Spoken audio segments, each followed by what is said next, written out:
The 747, and ladies and gentlemen, last I left off, there was actually a couple days I really didn't touch nothing, just wasn't in the mood. Hope you all don't ever get that way.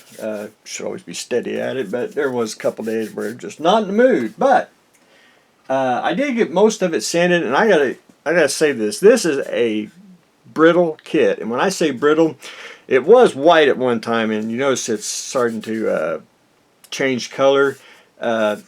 When kits get brittle with age and time and the elements and everything, I mean, I have to watch it because I have put together a old brittle kit, and I mean, I've applied pressure and I've snapped one in half. So basically had to get the fuselage together gently, just put a little bead of glue on there, get it, set to a point, come back, and basically you can see like the seam here. Basically just had to keep pushing and pushing till we get it glued together, and it's finally glued, but now I gotta sand the seam. Well, on a brittle kit you really can't just keep sanding. You have to basically do it real light till you get it sanded smooth. So that's what I've been doing. I got the top just about done, just got to go a little bit more on here. If the kit wasn't brittle, it would have made it perfectly, and then you could sand the smooth. But when brittle kits, for some reason, they get hard, and there's always always a gap.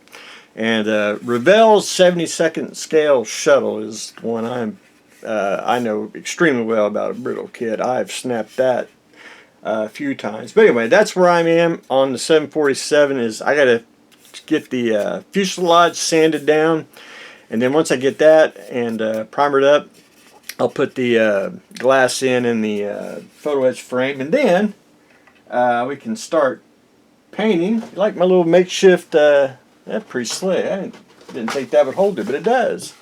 Then we're going to start painting it, which will be white on the top, and I think it's supposed to be gray, and then silver for the wings. So anyway, that's where I am on the 747. Doc and Marty.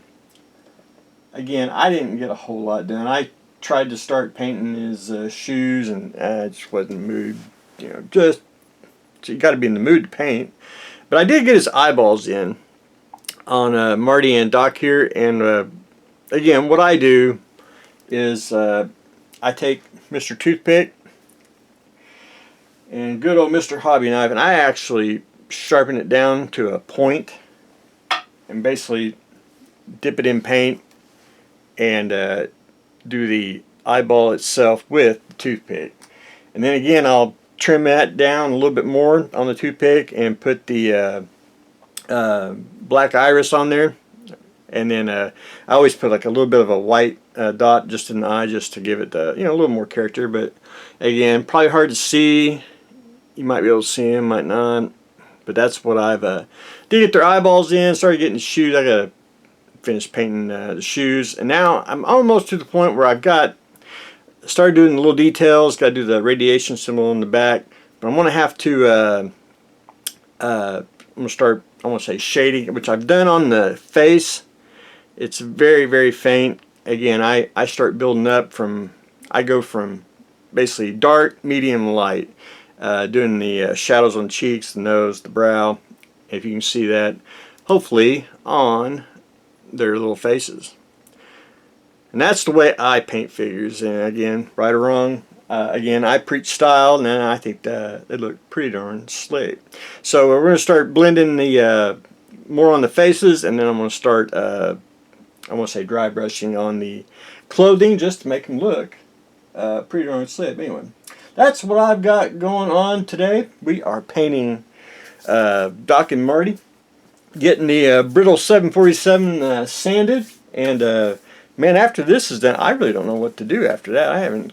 There's nothing on the table or anything to, I don't know, I may try to do something odd, and may do some scratch building. I don't know if I've done a scratch build video series. I may do something like that. But anyway, we'll figure it out. But anyway, that's what I got going on today, so stay tuned for the next exciting episode.